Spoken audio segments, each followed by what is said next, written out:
y a Eva en el sexto día. O sea, a Eva lo que le faltaban eran instantes para ser creada. ¿Por qué Dios no esperó? Porque el liderazgo del hombre también tiene que ver con la enseñanza de este libro. Dios hizo al hombre proveedor de su palabra. Eso hace al hombre maestro, pastor, sacerdote de su mujer y de los hijos que ella le dé. ¿Lo captan? No sé si pueden unir esto con un texto del Nuevo Testamento que dice: porque Dios creó a Adán primero. Dios creó a Adán primero. Pablo está dando eso como razón. El hecho de que Dios creara al hombre primero y estando solo le diera la ley hace que el ministerio pastoral sea una prerrogativa masculina.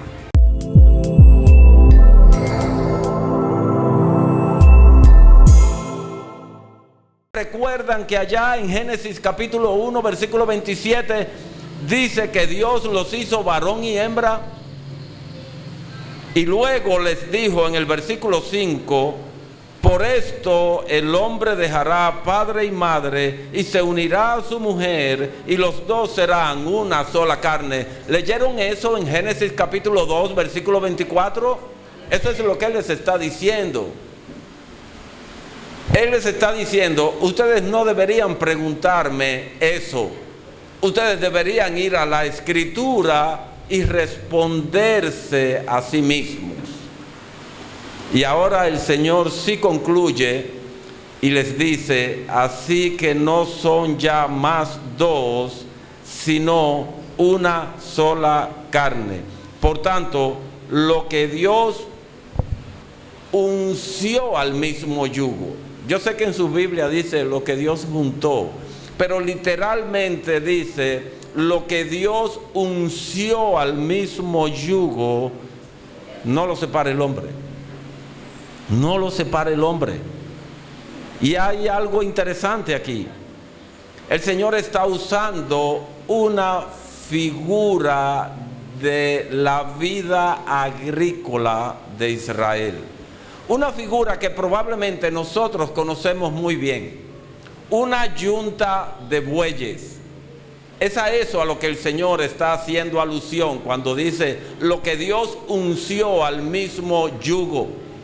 Él está trayendo a la mente de ellos una yunta de bueyes, dos bueyes unidos por un yugo que yo creo que ustedes conocen muy bien.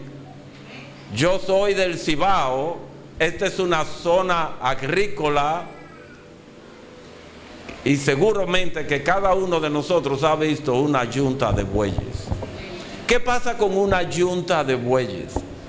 En primer lugar, no son los bueyes los que dicen: vamos a ponernos el yugo.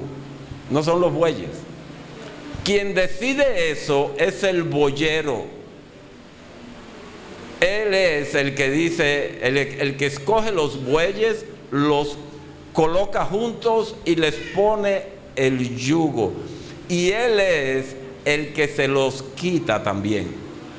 De manera que los bueyes no son los que deciden ni ponerse el yugo ni tampoco quitárselo. Entonces él está diciendo que el matrimonio es como esa yunta de bueyes. Es Dios quien nos une, es Dios quien nos pone el yugo. Y es Dios el único que tiene el derecho de quitar el yugo. Amén. Gloria a Dios. Nosotros no tenemos esa autoridad ni ese poder. Entonces, ¿para qué sirve el yugo? El yugo servía para varias cosas. En primer lugar, le permitía a los bueyes estar uno al lado del otro. Uno al lado del otro. Eso les permitía ir en una misma dirección. Si alguno de los dos quería ir a la derecha, tenían que ponerse de acuerdo. No podía ir uno a la derecha y el otro a la izquierda, porque se harían daño en el cuello. Si había un obstáculo, tenían que resolverlo. Ven, entonces el yugo da dirección. El yugo provee unión. Pero en tercer lugar, el yugo impedía que los bueyes se enfrentaran entre sí.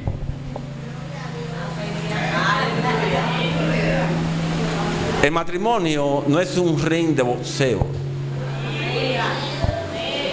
El matrimonio fue creado por Dios para que los problemas los solucionáramos uno al lado del otro, no uno frente a otro.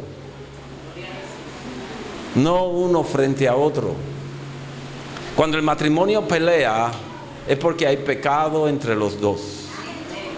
Entonces, ¿qué es lo que debemos enfrentar? El pecado.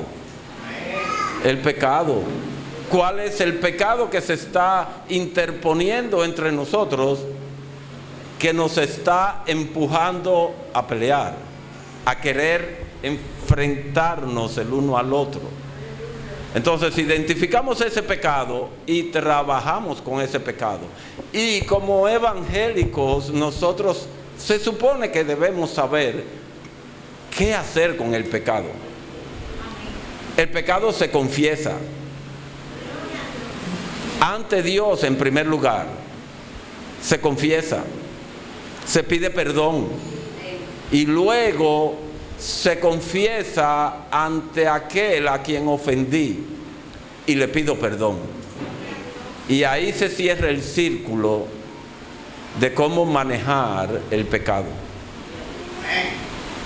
Esa es la manera de Dios. Entonces, ¿qué nos indica esto?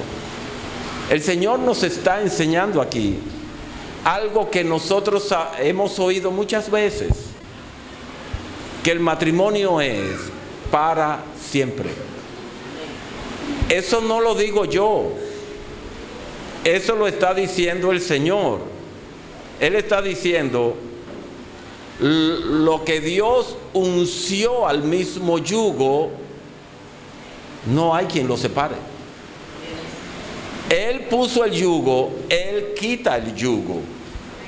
De ahí es que viene la frase famosa que se dice en los matrimonios cuando se casan dos personas, hasta que la muerte los separe. Es de ahí que viene. Ese es el origen. Entonces, mis hermanos, si el matrimonio es para siempre, ¿qué yo debo hacer? Si ya yo dije sí acepto, ¿qué yo debo hacer? Yo tengo la responsabilidad, yo tengo la obligación de proteger, defender y cuidar mi matrimonio. Yo no debo permitir que nada se interponga entre mi esposa y yo que amenace nuestra relación conyugal. Yo no debo permitir eso. No debe haber absolutamente nada en este mundo que sea lo suficientemente fuerte como para que yo permita que se meta entre mi esposa y yo, que la empuje a ella hacia allá y que me empuje a mí hacia acá. Y para eso tenemos la palabra de Dios, y para eso Cristo envió al Espíritu Santo para ayudarnos en la tarea. ¿No es el Espíritu Santo el que nos santifica? Bueno, pues es con la ayuda del Espíritu Santo, hablándonos a través de la palabra, que nosotros podemos trabajar en nuestros matrimonios para hacer la voluntad de Dios, para que el matrimonio dure para siempre. Para siempre. Ahora bien, Fíjense algo. En el versículo 4, el Señor dice: ¿no habéis leído que el que los hizo al principio, varón y hembra los hizo? Y luego en el versículo 8 dice: por la dureza de vuestro corazón, Moisés os permitió repudiar a vuestras mujeres, mas al principio no fue así. Y vuelve a mencionar un principio. Él dice: en el principio. 2 veces, en el principio. ¿A qué principio creen ustedes que se está refiriendo? ¿A qué principio ustedes creen que se está refiriendo?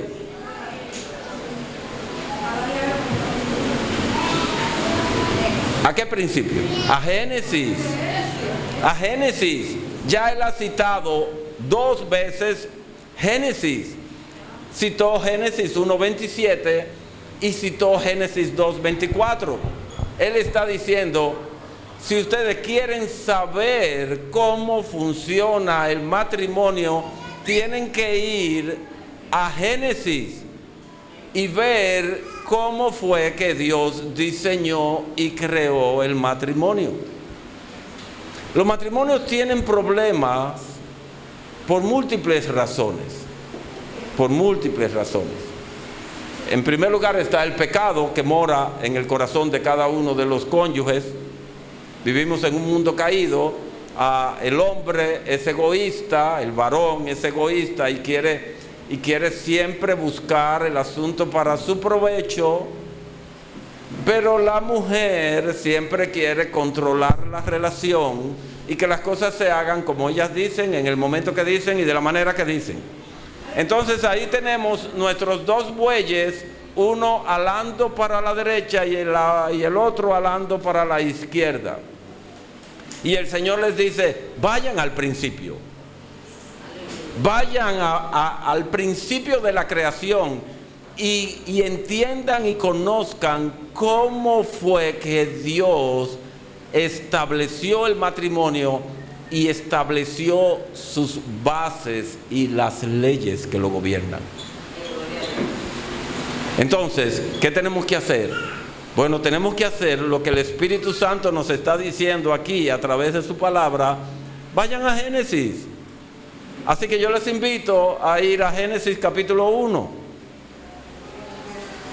Génesis capítulo 1.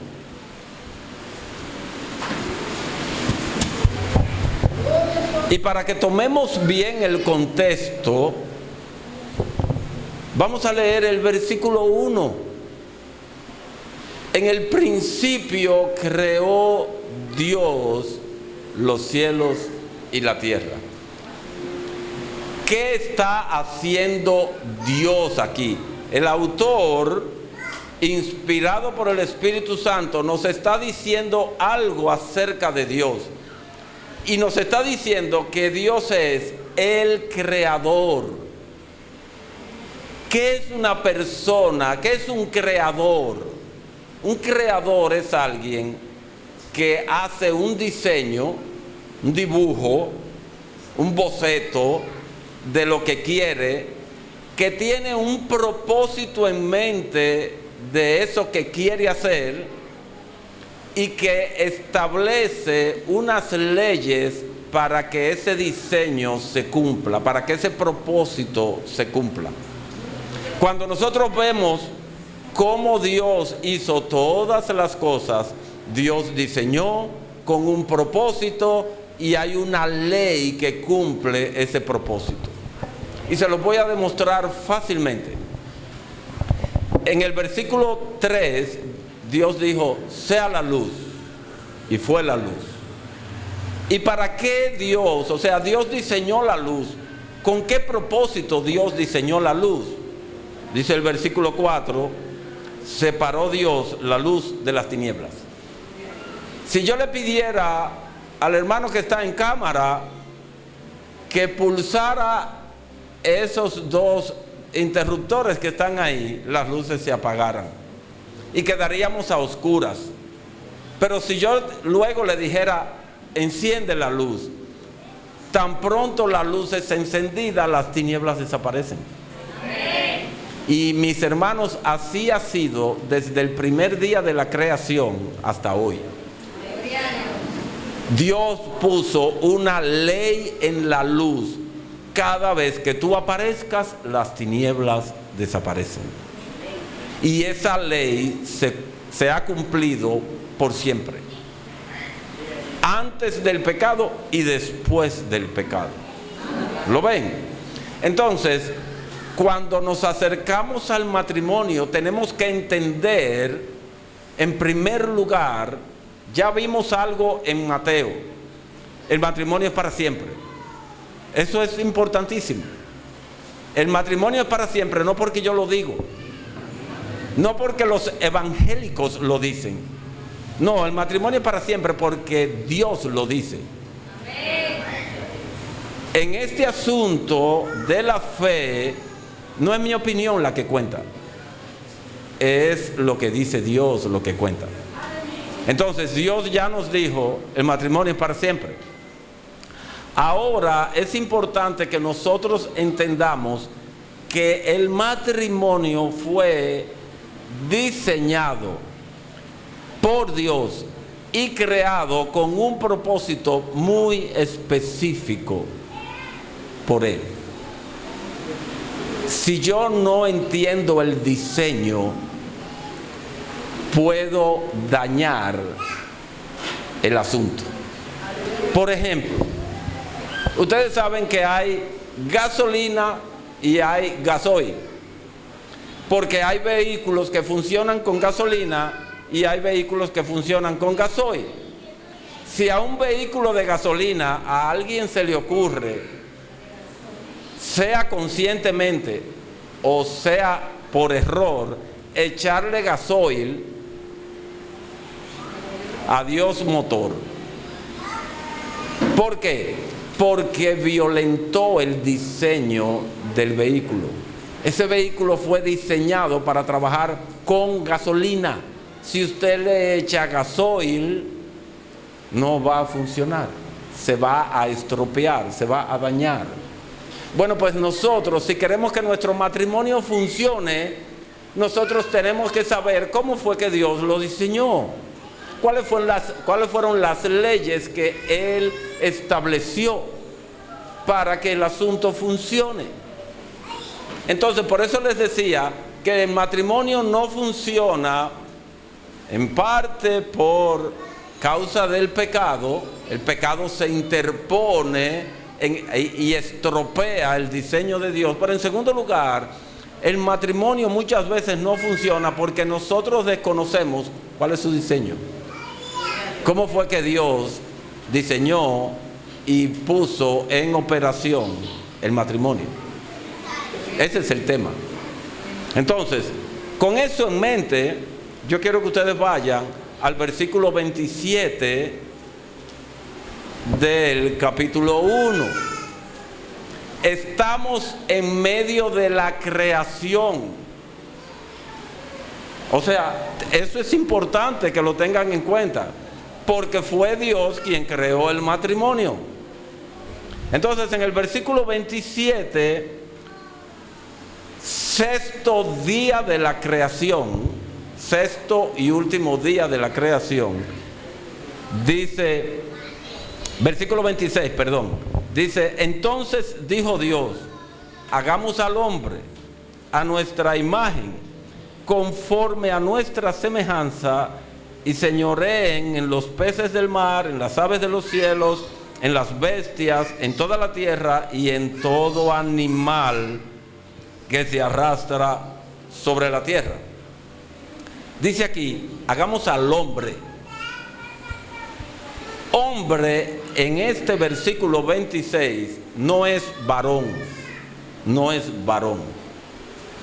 Es, si lo fuéramos a traducir literalmente, deberíamos traducir: hagamos a la humanidad a nuestra imagen. ¿Y cómo yo sé eso? Bueno, porque el versículo 27 lo aclara sin lugar a dudas. Y creó Dios al hombre a su imagen, a imagen de Dios lo creó, varón y hembra los creó. De manera que cuando Dios dice, hagamos al hombre, Él está pensando en un varón y una hembra. Ahora, es interesante que Él no está pensando en un varón y una hembra por separado, cada quien por su lado, sino unidos en matrimonio. ¿Y de dónde yo saco eso? Recuerden que no es mi opinión, es la opinión de Dios la que cuenta. Entonces, todo lo que yo diga, yo tengo que mostrarlo en este libro. ¿Qué dice el versículo 28? Y los bendijo Dios y les dijo, fructificad y multiplicaos, llenad la tierra. Adán y Eva tenían mucho trabajo por delante. Tenían que llenar la tierra. ¿Cómo un hombre y una mujer se multiplican? Unidos, sí, pero yo puedo estar unido y no procrear. Un hombre y una mujer se multiplican por medio de la actividad sexual. Ahora, a lo largo de toda la Biblia, ¿cuál es el marco dentro del cual la actividad sexual es lícita? El matrimonio. Entonces, lo que Dios está diciendo en Génesis 1, 26 al 28 es: hagamos el matrimonio a nuestra imagen. Entonces, mis amados hermanos y amigos que están en medio de nosotros, eso tiene que cambiar radicalmente el concepto que nosotros tenemos del matrimonio. Dios lo hizo a su imagen. De manera que no es algo malo, desagradable, perjudicial. No, tiene la imagen de Dios. ¿Y cómo es nuestro Dios?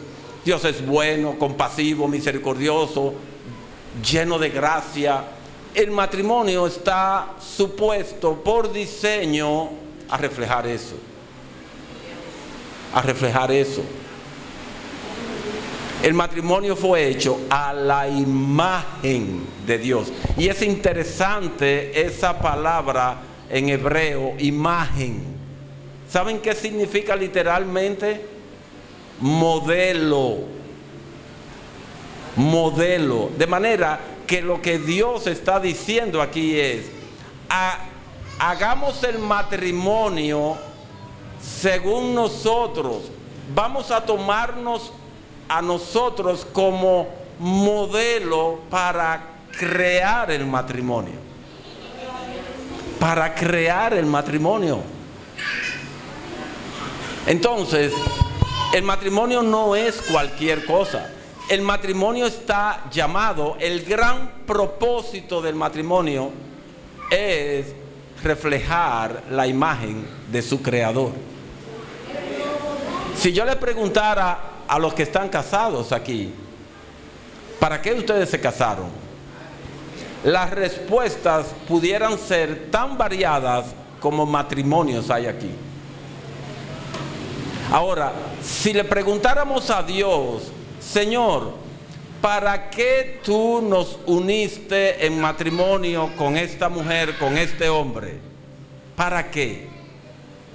¿Cuál fue la finalidad? ¿Cuál fue tu propósito? Él nos va a decir: para que refleje mi imagen. Mi imagen. Es para eso que Dios creó el matrimonio. De tal manera que ahora nosotros tenemos el reto, el gran reto de reflejar el carácter de Dios en nuestro matrimonio. ¿Ustedes saben lo que significa eso? Miren, lo que le sigue al matrimonio inmediatamente es la familia. De hecho, el matrimonio es la puerta de entrada a la familia. Tan pronto un hombre y una mujer se casan, ya son una familia. Los hijos que vienen son una extensión de la familia, un crecimiento de la familia. Ven, entonces, ¿quiénes son los que están sentados en primera fila observando el matrimonio? Mírenlos ahí, mírenlos ahí. Mírenlos ahí. Todos esos jovencitos son los que están en primera fila, en eso que ahora le llaman VIP. Los asientos VIP, están ellos ahí. ¿Y a quiénes están observando ellos? En el caso de mis hijos, ellos están observando a mí y a mi esposa. Y se espera que mis hijos vean algo de Dios en nosotros. Amén. Algo del carácter de Dios. Ellos tienen que hacerse su primera concepción de cómo es Dios cuando nos ven a nosotros interactuando como matrimonio. Ellos tienen que ver que yo trato a mi esposa con gracia. Ellos tienen que ver que yo soy bondadoso, que yo soy un siervo. Ellos tienen que ver que yo soy misericordioso. Y ellos tienen que ver que mi esposa hace exactamente lo mismo conmigo. Fue para eso que nos pusieron el yugo. Ahora, ¿qué aprenden nuestros hijos cuando mi esposa y yo hacemos esto? Y abrimos la boca para discutir y nos herimos con palabras inapropiadas, hirientes. ¿Qué aprenden ellos? Ellos no aprenden de cómo es Dios, sino todo lo contrario. De manera que desde que nacen, nosotros les estamos enseñando qué es el matrimonio. Hijo varón masculino, sea un buen esposo. Entonces ya tú sabes lo que tú tienes que hacer, mi hermano. Tienes que ser un buen esposo. Tú quieres que tu hija sea una buena esposa, entonces ya tú sabes lo que tú tienes que hacer, mi hermana.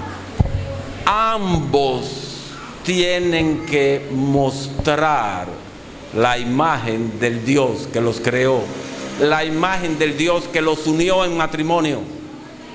Si no, ustedes no están cumpliendo el propósito del matrimonio en sus vidas. Y si no están cumpliendo el propósito del matrimonio en sus vidas, están pecando contra el Dios Altísimo.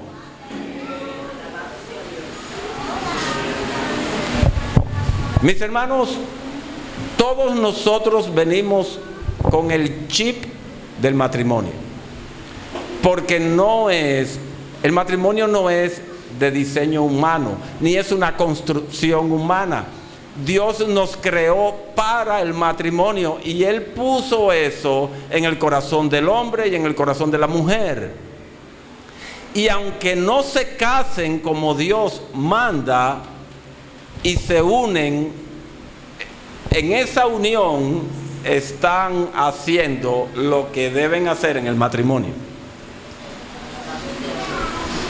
No es otra cosa. No es otra cosa. Entonces, cuando yo no hago lo que Dios ordenó, cuando mi matrimonio no refleja el diseño de Dios, yo estoy en rebeldía. Yo estoy en rebeldía contra mi Creador. Entonces, si yo estoy en rebeldía contra Dios, ¿qué se supone que yo debo hacer? Confesar mi pecado de rebeldía, buscar el perdón de Dios y buscar el perdón de mi esposa porque de seguro que no la estoy tratando como debo tratarla. O mi esposa no está actuando conmigo como debiera hacerlo. Entonces, probablemente, y yo diría que sin el probablemente, ambos tengan que venir a la presencia de Dios en arrepentimiento y fe, a confesar su pecado. Por eso es que Pablo luego dirá en Efesios: no se ponga el sol sobre vuestro enojo. Sí, discutan todo lo que ustedes quieran, pero al final confiesen su pecado, busquen mi perdón. ¿Y saben qué? Cuando pecamos delante de estos jovencitos, no solamente le debemos pedir perdón a Dios, perdón al cónyuge, no, también debemos pedirle perdón a ellos. Ustedes ven ese niño pequeñito que está ahí, él no entiende lo que es el pecado. Pero pedir perdón no es si el otro entiende, es que Dios me ordena que lo haga. Yo pequé contra él, él entendió algo de mi pecado que no lo pueda explicar, que no lo pueda asimilar completamente, pero yo pequé contra él. Y aunque él no lo entienda, yo tengo que decirle: mi hijo, perdóname porque te di un mal testimonio. ¿Lo ven? Entonces, Dios hizo el matrimonio a su imagen. Ahora, es interesante lo siguiente. ¿Cómo es Dios? Si nos metemos en el tema de cómo es Dios, cómo es el tema de la imagen de Dios, nos pudiéramos pasar el resto de nuestras vidas hablando de eso. Se han escrito miles de páginas hablando y definiendo la imagen de Dios. Recuerden que Dios es infinito, infinito en todo su ser, de manera que tratar de describir cómo es Dios es una tarea infinita, no terminaríamos. Y encima de eso tenemos la dificultad, el problema de que nuestra mente en primer lugar es finita, no infinita, sino finita. Y en segundo lugar, somos seres caídos. Tenemos esa otra limitación. Pero yo les propongo algo. Vamos a pensar en 3 verdades absolutas que la Biblia dice acerca de Dios.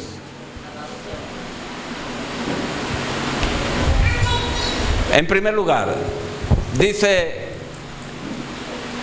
Deuteronomio capítulo 6, versículo 5, si mal no recuerdo: oye Israel, Jehová nuestro Dios, Jehová uno es.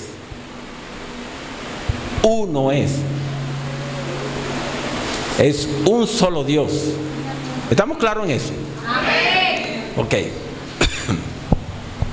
En segundo lugar, la Biblia enseña que Dios es trino: Padre, Hijo y Espíritu Santo. ¿Decimos amén a eso? Amén. Ok. Entonces, vayamos viendo. Dios es uno, pero al mismo tiempo es una comunidad divina. A nosotros se nos hace difícil entender eso. ¿Cómo es que algo que es uno es al mismo tiempo una comunidad? Pero eso es lo que la Biblia enseña. Ay, se lo agradezco, mi hermana. Gloria a Jesús, aleluya. Gloria a Dios.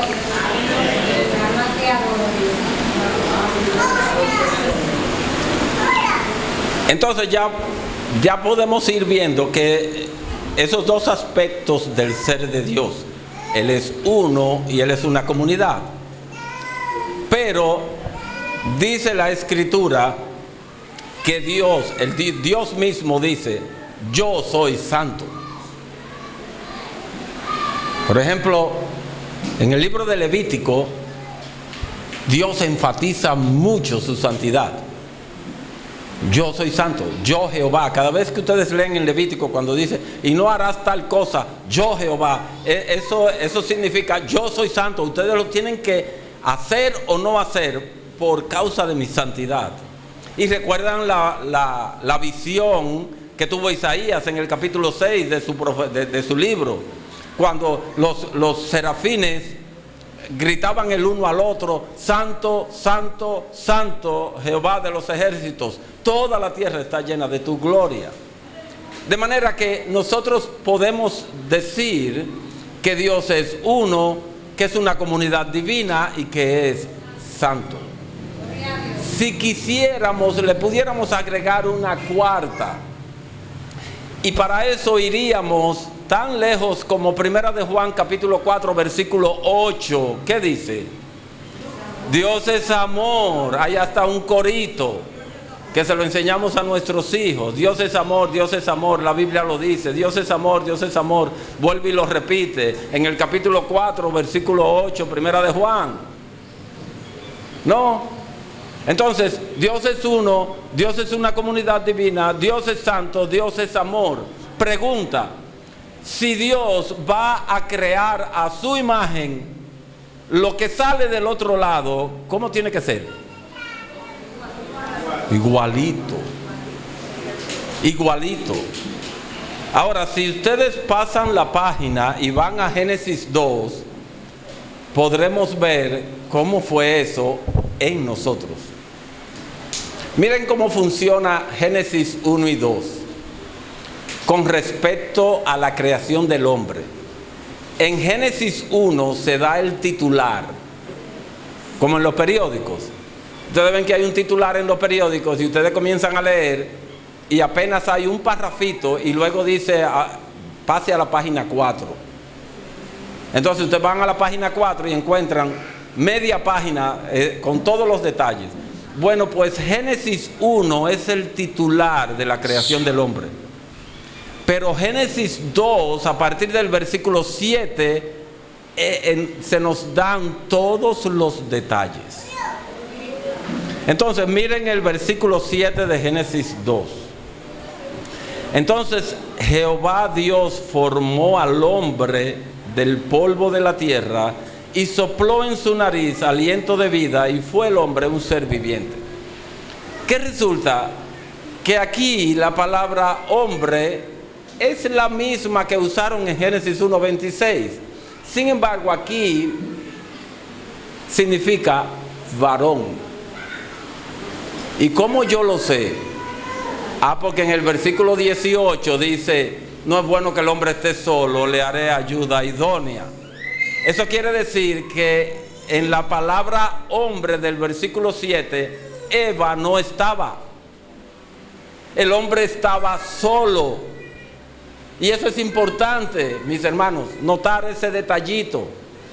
En Génesis 1, 26 y 27, pareciera como que Dios creó al hombre y a la mujer al mismo tiempo.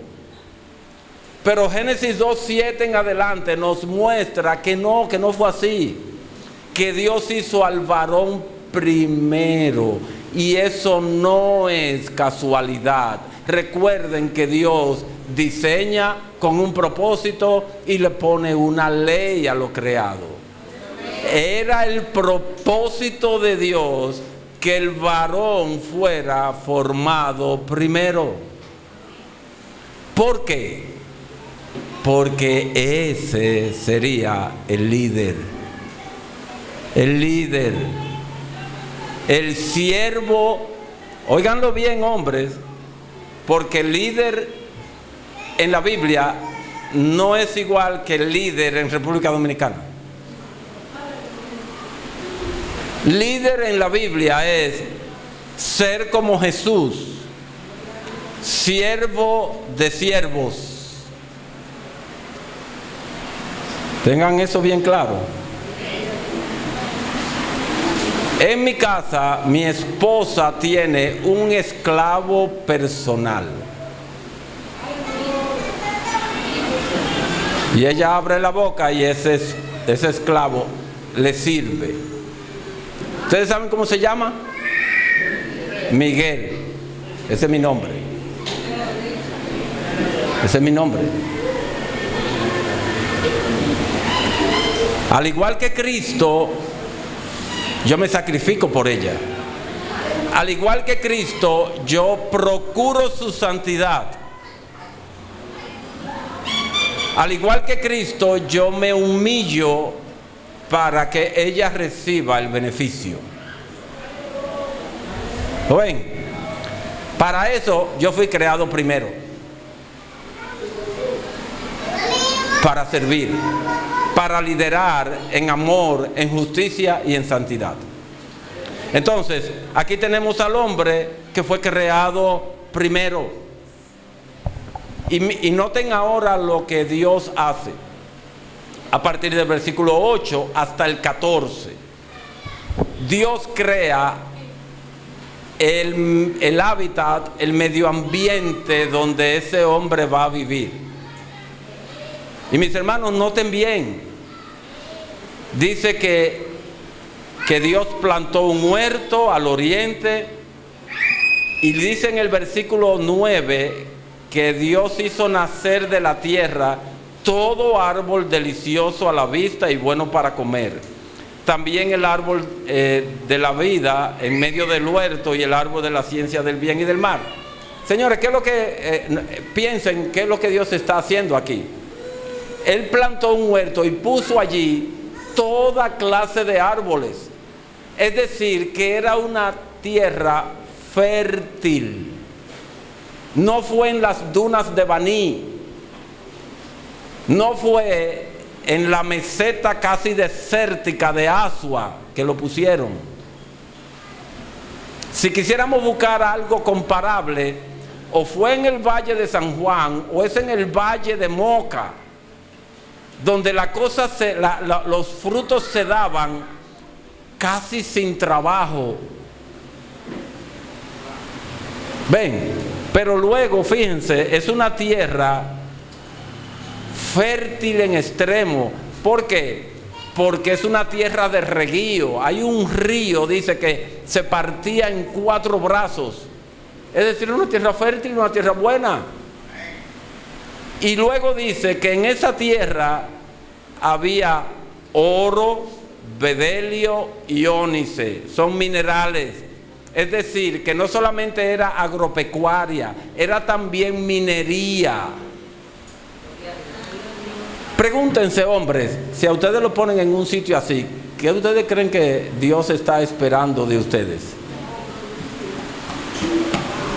Que produzca riquezas. Dios creó al hombre primero para que, lo veremos ahora, para que trabaje. Fue al hombre que Dios le dio el trabajo. Cuando estaba solo, Génesis 2:15, y lo puso en el huerto del Edén para que lo labrara y lo guardase. Por donde quiera que ustedes lo vean, eso es trabajo.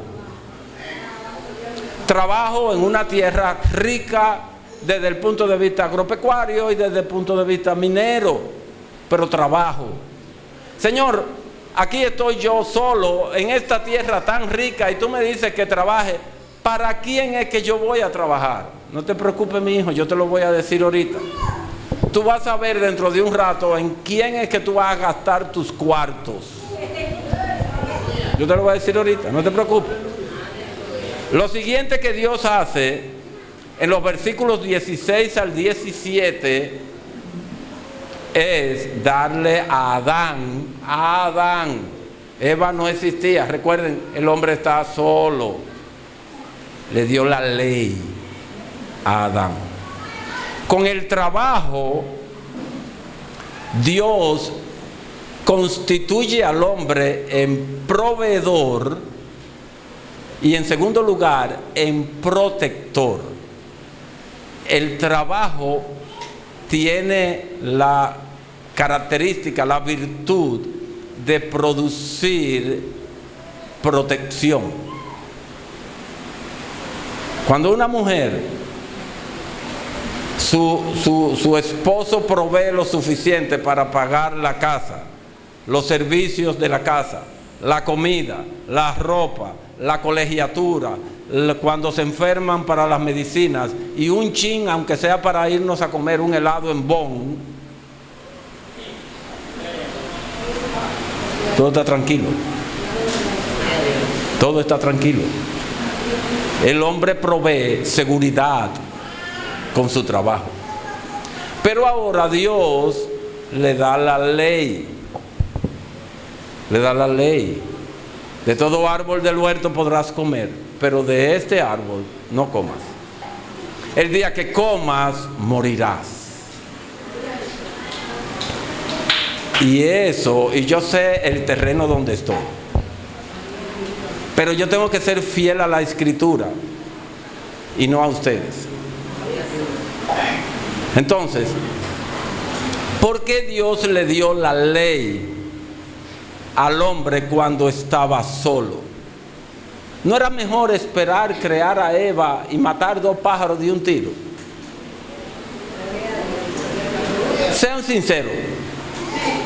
Si hubiésemos sido nosotros, no hubiese sido eso lo que habríamos hecho. Pero para decírselo a uno solo, mejor espero.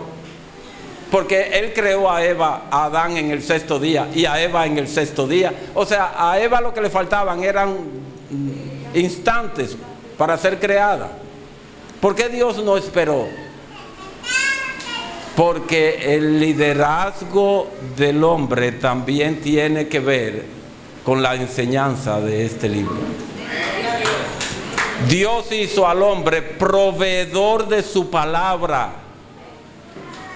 Eso hace al hombre maestro, pastor, sacerdote de su mujer y de los hijos que ella le dé. ¿Lo captan? No sé si pueden unir esto con un texto del Nuevo Testamento que dice: porque Dios creó a Adán primero. Dios creó a Adán primero. Pablo está dando eso como razón. El hecho de que Dios creara al hombre primero y estando solo le diera la ley, hace que el ministerio pastoral sea una prerrogativa masculina. No por capacidad, sino por diseño de Dios. No fue Adán que decidió eso. No fue el machismo que decidió eso. Fue el Creador el que lo decidió. Y por eso por esto que les estoy diciendo, en el contexto que se los estoy diciendo, por eso fue que les dije, yo tengo que ser fiel a la Escritura y no a ustedes. Dios creó al hombre para que fuera maestro de la palabra, pastor de almas, de su esposa, de sus hijos y de su iglesia. Y también lo hizo protector. O sea, Adán no solamente tenía que enseñarle a Eva la ley, Adán tenía que proteger a Eva de malas enseñanzas, de malas doctrinas. Y nosotros podemos ver que en Génesis 3, Adán cumplió. Cuando el diablo abordó a Eva, ella citó fielmente el mandamiento. No, de todo árbol del huerto podemos comer, pero de ese no, dijo Dios, para que no muramos. Adán cumplió su papel. El papel que Adán no cumplió fue el de proteger a su mujer. Espiritualmente hablando, doctrinalmente hablando. en la Biblia Reina Valera no se ve porque está mal traducida o tiene una deficiencia en la traducción. Pero si ustedes ven en otras versiones de la Biblia, como la Biblia de las Américas, por ejemplo, dice que cuando Adán comió, cuando ella comió y dio a su marido que estaba con ella, él estaba ahí. Él no andaba paseando por otra parte del huerto. Cuando ella comió, cuando Satanás comenzó a hablar con ella, él estaba ahí. Y él no jugó su rol de defensor. Entonces, después que Dios le da el trabajo, después que Dios le da la ley, es entonces que él dice: no es bueno que tú estés solo, te haré ayuda idónea. Y aquí quiero hacer un paréntesis y dirigirme en primer lugar a las hermanas y jovencitas solteras. ¿Qué es lo que ustedes tienen que ver en un hombre, en ese jovencito que ustedes quisieran que fuera su esposo? Que trabaje y que produzca. No que sea rico necesariamente, pero sí que sea un hombre de trabajo. Y en segundo lugar, que sea un hombre del libro, que sea fiel a Dios. Si no tiene esas características, no está listo para el matrimonio. No está listo para el matrimonio. Entonces, por el otro lado, a los jovencitos que aspiran a conseguir una buena hermana con que casarse. Bueno, mi compadre, aprenda a trabajar y aprenda a temer a Dios. Y luego usted piensa en mujer. Padres que están aquí, ustedes tienen que ver, sobre todo los padres de jovencitas, ustedes tienen que analizar esto cuando aparece un ladrón en la puerta de su casa. Ustedes tienen que ver si es un hombre de trabajo, si es un hombre temeroso de Dios. Ven, pero volvamos al punto de la imagen de Dios. Dios crea al varón. Preguntémonos, ¿es uno? ¿Sí? Yo no sé lo que ustedes están viendo, pero yo estoy viendo de este lado a un Dios que es uno, una comunidad, santo y que es amor. Y de este lado yo estoy viendo a un hombre, es uno. El problema es que no es una comunidad. Y él está creando a su imagen. Entonces, ese hombre tiene que ser una comunidad. Por eso Dios dice: no es bueno que el hombre esté solo. ¿Por qué? Porque no se parece a nosotros. No es por necesidad sexual, como dicen algunos hombres. No es bueno que el hombre esté solo. El hombre tiene necesidades. No se trata de eso. Mis hermanos, no se trata de eso. Se trata de que Dios es uno y una comunidad, y Él está creando a su imagen. Lo que está de aquel lado tiene que ser uno y una comunidad. Entonces Él hace a Eva. ¿Y qué dice el versículo 24 de Génesis 2? Dejará el hombre a su padre y a su madre, y se unirá a su mujer, y serán una sola carne. De manera que son una comunidad y son uno. ¿O no? ¿Se ve o no se ve? Se ve. Son una comunidad y son uno. Se parecen a su creador. ¿Y cómo fuimos creados? En principio, santos. Santos. Y como fuimos creados santos, teníamos toda la capacidad para amar a Dios con todo nuestro corazón, con toda nuestra alma, con toda nuestra mente y con toda nuestra fuerza, y al prójimo, a mi mujer que me acaban de dar, como a mí mismo. Entonces, ¿se parece o no se parece a su creador? Se parece. Entonces, ¿qué tenían que hacer ellos ahora? Con los hijos que Dios les diera, ellos tenían que mostrarles en su relación conyugal cómo es ese Dios. Cuando un hombre y una mujer se divorcian, están diciendo que Dios no es uno, que Dios no es una comunidad. Están diciendo, el Dios en que nosotros creemos se puede dividir. El padre en algún momento puede incomodarse con el hijo y botarlo. Eso es lo que le estamos diciendo. No solamente a nuestros hijos, le estamos diciendo eso al mundo. Al mundo. No solamente estamos violentando el diseño de Dios, estamos atentando contra el ser de Dios mismo. ¿Lo ven? Ahora, para que vayamos terminando, el calor arrecia. ¿Qué implicaciones tiene esto? Bueno, antes que nada, Dios dice, le haré ayuda idónea.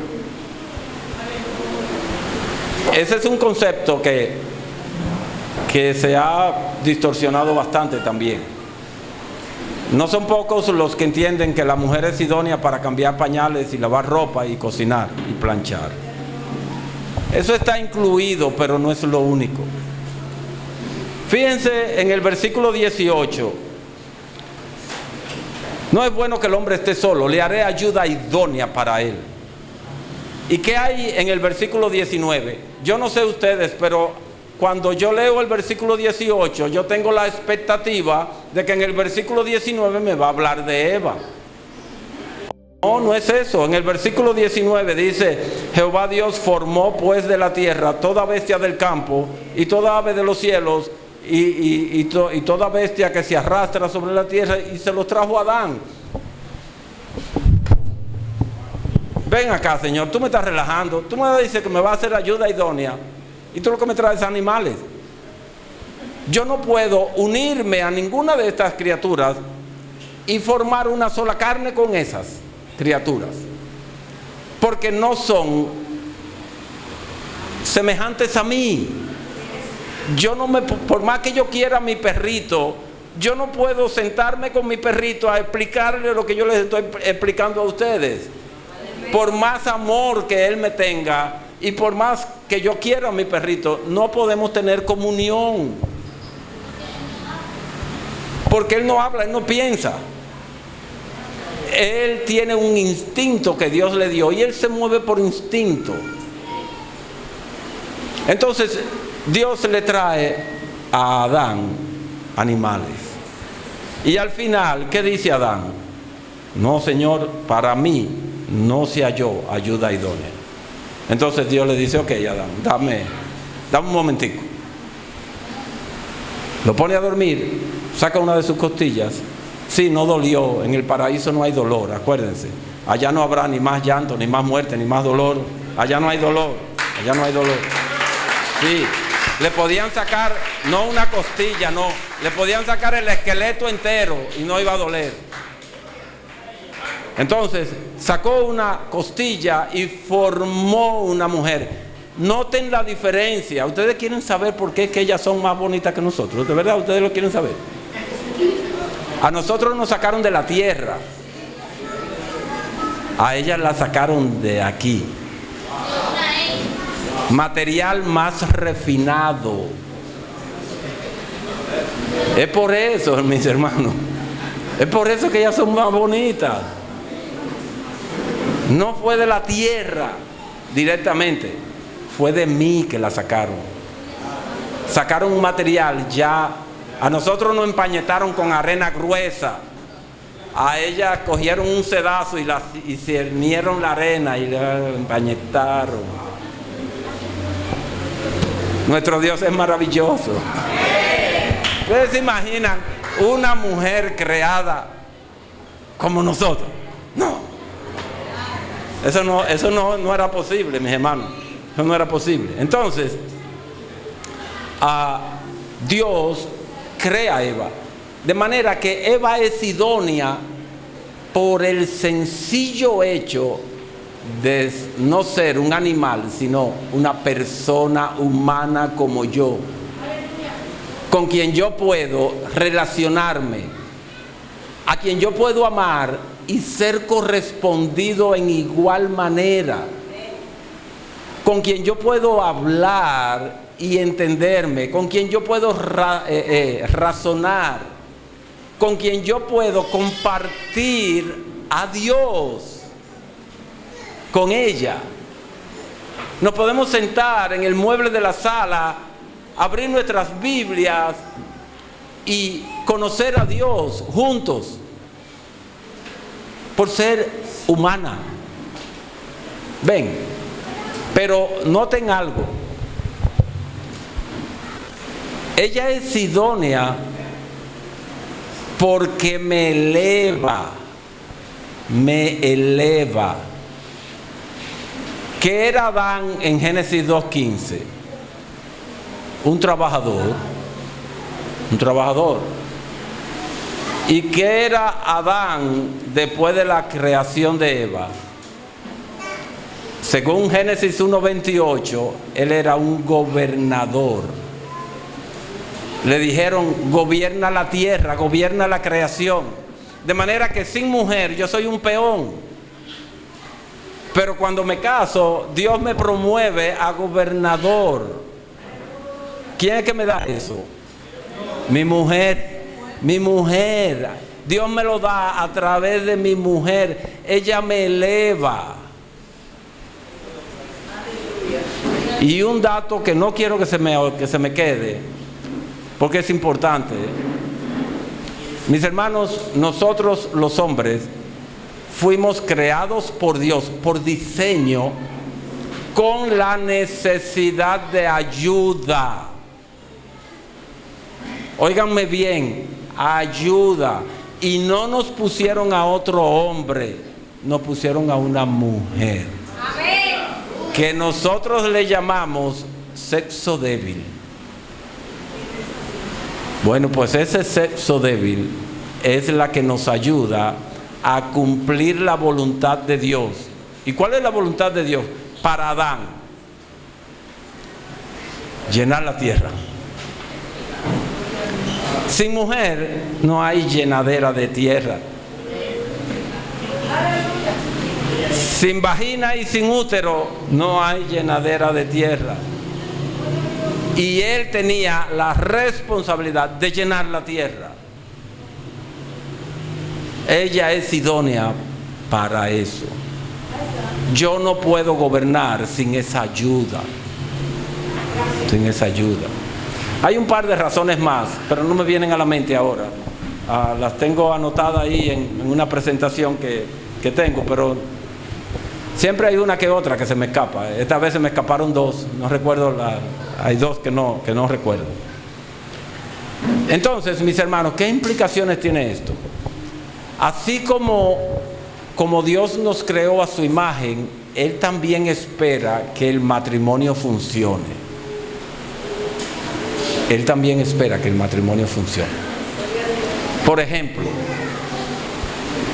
en Génesis 1, nosotros podemos ver a la Trinidad en acción. Cuando el versículo 1 dice, en el principio creó Dios, siempre que el Antiguo Testamento usa el nombre de Dios, siempre se refiere al Padre. Siempre se refiere al Padre. Pero el versículo 2 dice que el Espíritu de Dios se movía sobre la faz de las aguas. Y Juan nos dice que el Hijo era el Verbo. De manera que, y nos dice que todo lo que ha sido hecho fue hecho por Él, por la palabra. De manera que cada vez que Moisés dice, y dijo Dios, ahí estaba el Verbo. De manera que nosotros vemos que el trino Dios, ¿cómo funciona? al unísono, juntos. La creación no fue un invento del Padre y Él le quería dar una sorpresa al Hijo y al Espíritu. Vengan a ver lo que he hecho. No. Pero lo mismo pasa con la salvación. ¿Quién escoge al creyente? Según Pablo, según Efesios capítulo 1 versículo 4. Bendito sea el Dios y Padre de nuestro Señor Jesucristo, que nos escogió en Cristo antes de la fundación del mundo. ¿No verdad? Ahora, ¿quién fue que se encarnó y obró la salvación? El Hijo.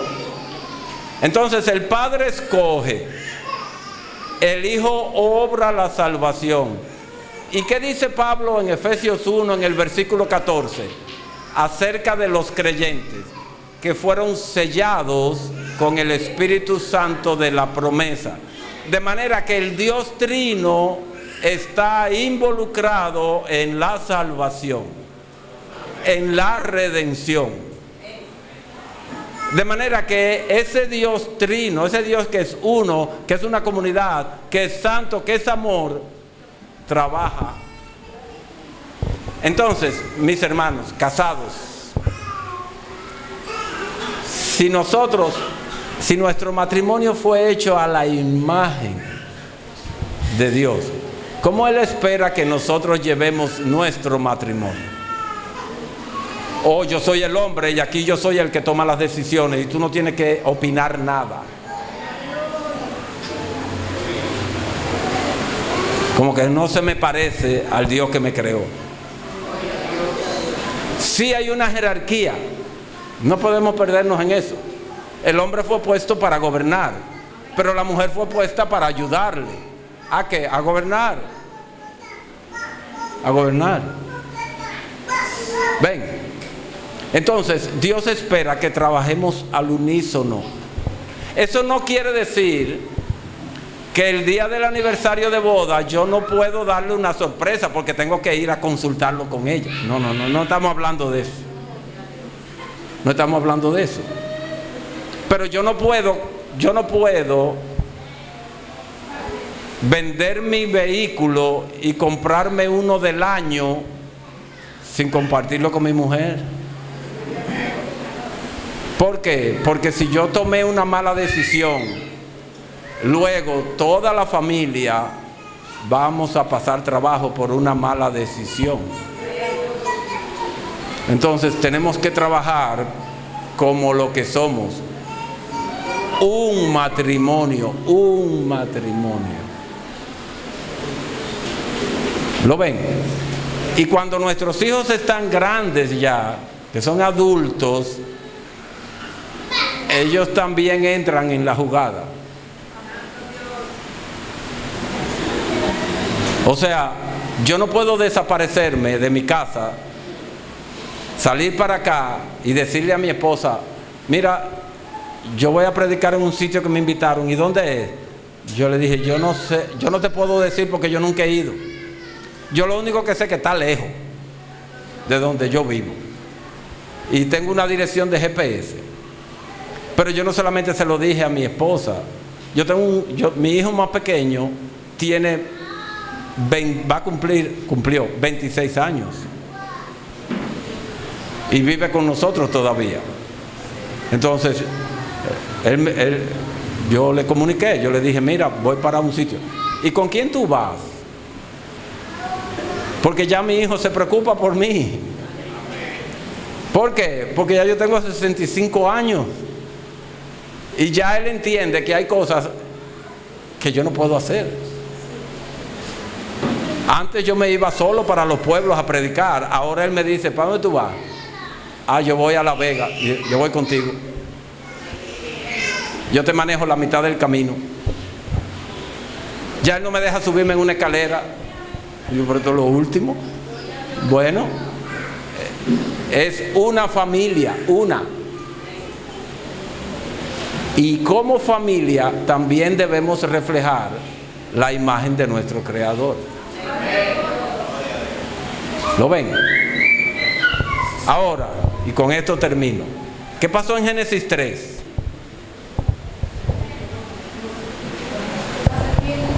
El pecado. ¿Qué pasó ahí? Miren lo que pasó ahí. ¿Para qué Dios creó al hombre primero? Para que enseñara a su mujer la ley de Dios. Entonces, en Génesis 3 tenemos a una mujer que es engañada por el maligno, le enseña otra cosa y ahora esa mujer viene a enseñarme a mí y yo me dejo. Se invirtieron los roles. La que debía ser enseñada se convirtió en maestra. El que debió ser maestro se convirtió en el que es enseñado. El único problemita es que la maestra me está enseñando a pecar y a rebelarme contra Dios.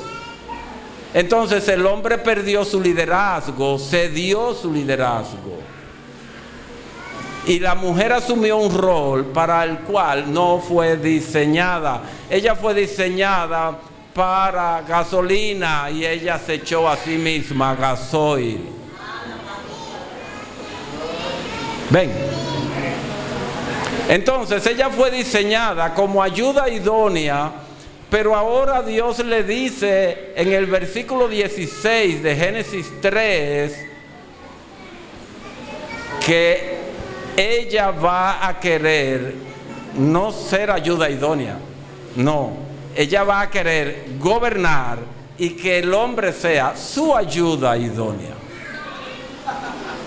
Y hoy, en esta sociedad en la que vivimos, hoy es que eso se ve con más claridad en toda la historia.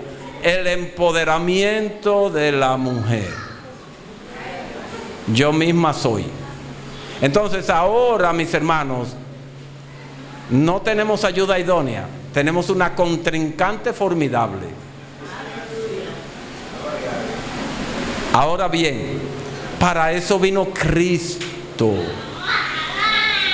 Dice en Primera de Juan, capítulo 3, versículo 8, que Cristo vino para deshacer las obras de Satanás.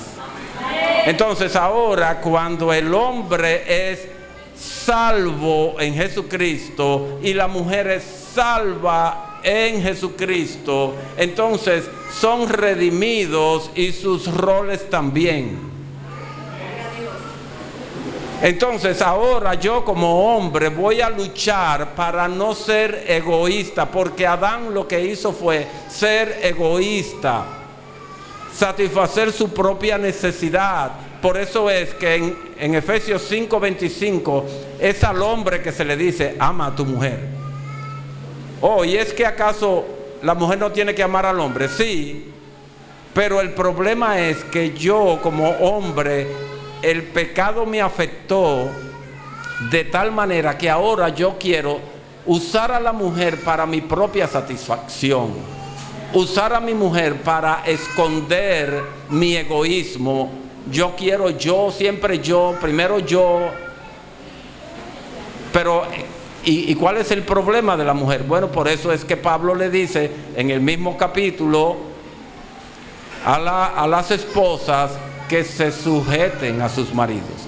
A la larga, los dos se sujetan, porque la mujer es llamada a sujetarse, pero el hombre es llamado a humillarse. A la larga, uno de una forma y el otro de otra forma, están llamados a humillarse, a sujetarse el uno al otro, en Cristo, en Cristo. Entonces, Cristo nos redime para llevarnos de nuevo al principio. Es hacia allá que vamos caminando. Entonces, ¿qué perdimos en Génesis 3? De una comunidad y santo. ¿Qué fue lo que perdimos? La santidad. Dejamos de ser santos para venir a ser pecadores. Entonces, en nuestra condición de pecadores, la unidad y la comunidad del matrimonio siempre están en peligro. Entonces, ¿qué es lo que un matrimonio cristiano debe construir? Debe afanarse por construir la santidad, ser santos en toda vuestra manera de vivir, dice el apóstol Pedro. Entonces yo tengo, y eso es el hombre el que tiene la responsabilidad mayor. Es al hombre a quien Pablo le dice en Efesios 5 del 25 al 27 que él tiene la responsabilidad de presentar a su mujer santa y sin mancha, así como Cristo obró santidad en su esposa, que es la iglesia. Entonces, hombres, nosotros tenemos que propiciar, que procurar que nuestras esposas crezcan en santidad. Si tengo que ayudarles en algún momento del día cuidando a los muchachos para que ellas tengan tiempo de leer su Biblia y de orar y de hacer su devocional, yo tengo que hacerlo. Yo tengo que hacerlo. Yo tengo que ayudarla para que podamos venir a la iglesia, para que ella no tenga que quedarse en casa porque tiene una montaña de cosas que hacer y que no ha encontrado lugar en la semana. Yo tengo que hacerlo. Yo soy el responsable. Yo fui el responsable en Edén de que nos expulsaran del Edén, de que nos expulsaran de la presencia de Dios, de que nos convirtiéramos en pecadores. Entonces ahora yo soy el principal responsable de, con la ayuda del Espíritu de Dios, trabajar en la santidad mía y de mi familia. Amén. Vamos a dejarlo aquí, vamos a orar, hermanos. Padre amado y bueno,